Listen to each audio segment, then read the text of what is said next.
37. Merasa kasihan. 2 minggu lamanya bernaung di bawah atap yang sama dengan papa, tetapi seperti tidak dianggap. Ternyata sebenci itu beliau terhadapku. Di samping itu, aku juga kesal karena Bagas makin dekat dengan Andrew. Waktu aku meminta pria itu menjaga jarak, justru anakku yang menolak. Seminggu yang lalu, Bagas demam tinggi karena merindukan Mas Bimo. Dia meminta bertemu dengan papanya tersebut. Sangat jelas kalau aku tidak mungkin mewujudkan keinginannya itu. Demam Bagas berawal dari keegoisanku yang melarang dirinya bertemu dengan Andrew. Walaupun telah berobat ke dokter, tetapi sakitnya belum kunjung sembuh. Saat itu, Bagas selalu mengigau, memanggil laki-laki yang mirip dengan papanya tersebut. Aku tidak memiliki cara selain membiarkan Bagas kembali dekat dengan Andrew. Baru sekali bertemu, anak itu langsung bersemangat dan seolah-olah lupa dengan sakitnya. Entah kenapa mereka seperti memiliki ikatan batin. Bukan hanya aku yang merasa heran, tetapi Mama juga. Wanita itu justru berharap kalau anak Om Rio dan Tante Marisa yang hilang saat masih kecil adalah Mas Bimo. Beliau mengaku yakin kalau hal itu memang benar, Papa akan memberikan maaf kepadaku. Aku tidak tahu harus bersikap seperti apa, karena Mama tidak tahu pasti permasalahan yang aku hadapi dengan Mas Bimo. Jika laki-laki yang masih berstatus sebagai suamiku itu memang benar anaknya Om Rio dan Tante Marisa, tidak menutup kemungkinan kalau kami akan diminta kembali bersatu. Apakah perbuatan Mas Bimo akan makin nekat jika memiliki banyak uang dan harta? Saat dia masih hidup apa adanya, dirinya berani bermain api dengan wanita lain. Aku tidak sanggup membayangkan hal itu akan terulang kembali. Mungkin aku lebih baik mencoba menerima kenyataan jika kami tidak memiliki hubungan lagi. Jadi, aku tidak akan melarangnya bergaul dengan wanita manapun jika ikatan kami telah terputus. Aku tidak akan memaksa dirinya untuk tetap mempertahankan aku. Hari ini, Om Rio dan Tante Marisa berangkat ke Palembang. Mereka ingin mencari tahu keberadaan anak mereka yang hilang. Mama tampak semangat bercerita kepadaku. Saat ini, kami sedang duduk di depan TV bersama Bagas yang asik dengan mainannya. Serius, Mah? Aku sedikit terkejut. Serius dong, sayang. Masa Mama bohong? Semoga harapan Mama menjadi kenyataan. Mama menunjukkan senyumnya. Harapan apa, Mah? Tanyaku ingin tahu. Semoga suami kamu benar anaknya Om Rio dan Tante Marisa. Jadi, Papa gak ada alasan lagi untuk membenci kamu.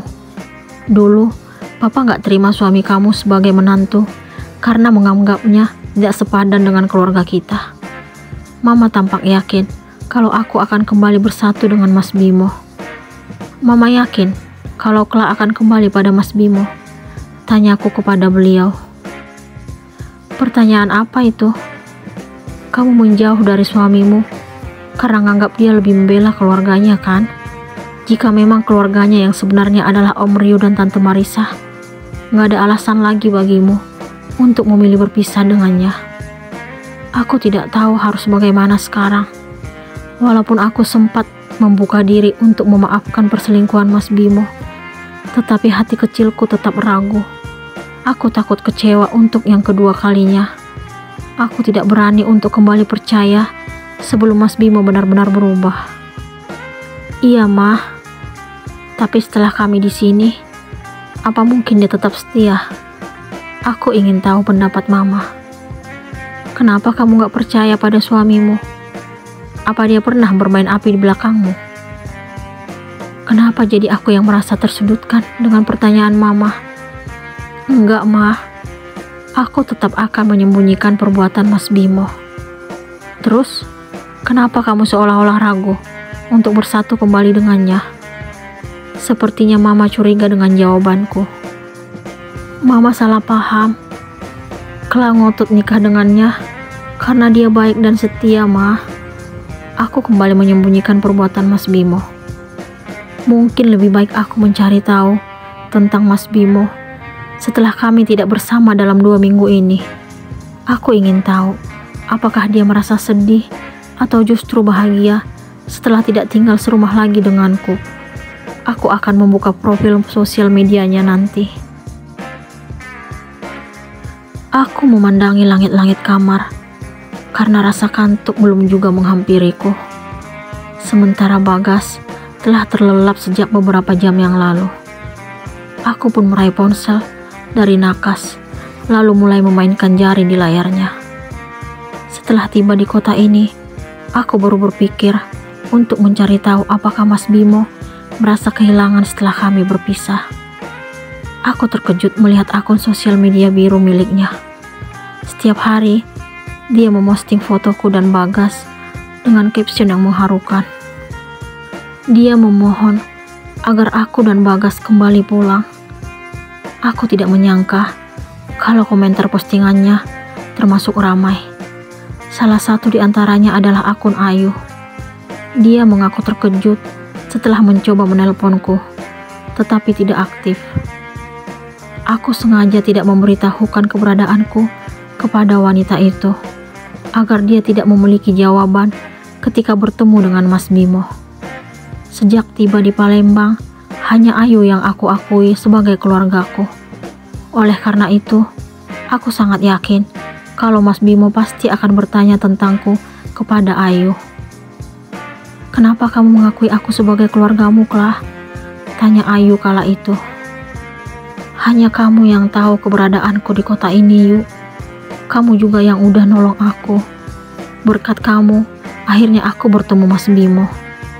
Aku sangat bangga dipertemukan dengan Mas Bimo saat itu. Semoga hubungan kalian baik-baik aja ya." Sangat benar kalau hubungan kami baik-baik saja sebelum Mas Bimo mengkhianati pernikahan kami. Aku merasa hancur saat mengetahui perbuatan jahatnya. Namun, aku mencoba untuk kembali membuka diri hingga berhasil, walaupun rasa takut dan keraguan itu tetap ada. "Terima kasih karena kamu kembali menerimaku, sayang." Mas Bimo langsung menggendongku kala itu. "Tapi kamu harus ingat, sekali aja kamu kembali nyakitin aku akan pergi. Aku gak peduli dalam hal apapun itu." Kenapa aku harus mengingat kejadian itu? Lebih baik aku kembali memainkan jari untuk mengetahui kegiatan Mas Bimo melalui benda pintar di tanganku. Ternyata postingan papa dari anakku itu seminggu yang lalu bukan hanya tentang kerinduannya terhadap istri dan anaknya, tetapi juga harapan untuk kesembuhan ibunya. Kemarin sore, Mas Bimo juga menyampaikan janji dan keinginannya untuk memenuhi permintaan terakhir ibunya. Kenapa ada kata terakhir? Ibunya sakit apa?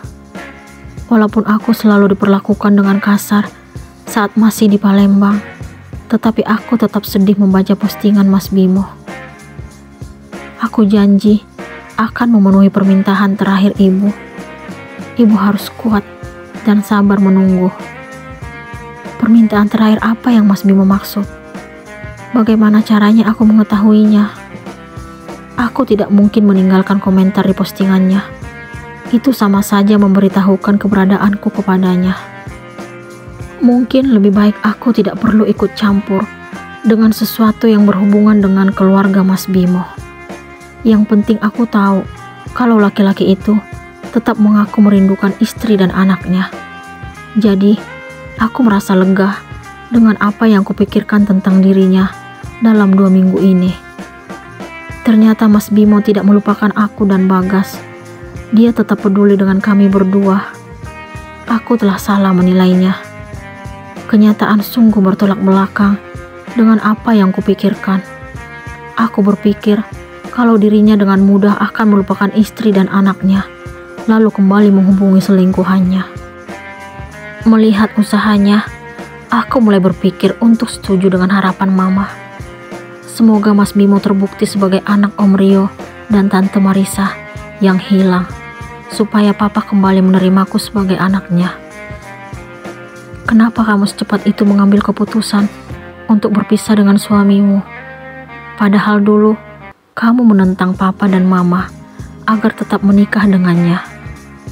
Mama tadi mengingatkanku tentang kejadian beberapa tahun yang lalu, di mana aku dengan tegas mengatakan akan tetap lebih memilih Mas Bimo. Suara telepon masuk mengagetkanku, juga membuyarkan lamunanku tentang Mas Bimo. Aku melihat nama Andrew di layar. Kenapa pria itu menelponku malam-malam? Apa mungkin ada hal penting yang ingin dia sampaikan?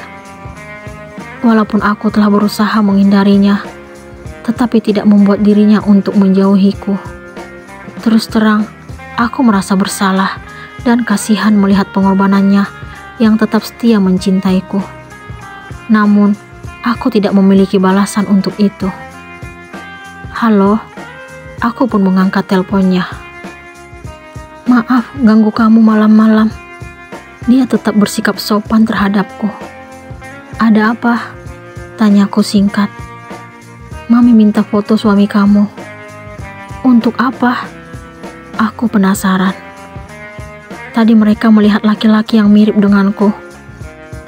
Papi dan Mami udah cerita tentang kemiripan aku dengan suamimu. Pantas aja Bagas cepat dekat denganku. Kenapa kamu gak ngomong selama ini, Klah? Ternyata Andrew baru tahu kebenaran tentang kemiripan dirinya dengan Mas Bimo. Dia tidak tahu kalau aku baru menyadarinya setelah kembali bertemu dengannya. Saat bersama Mas Bimo, aku tidak pernah memikirkan hal itu. Mungkin karena aku terlalu mencintai suamiku itu, hingga tidak memiliki waktu untuk mengingat laki-laki lain. Bagaimana kalau ternyata kamu kakak iparku, Klah? Apa yang harus aku lakukan? Andrew kembali membuka suara. Jawaban apa yang akan Clara berikan atas pertanyaan Andrew?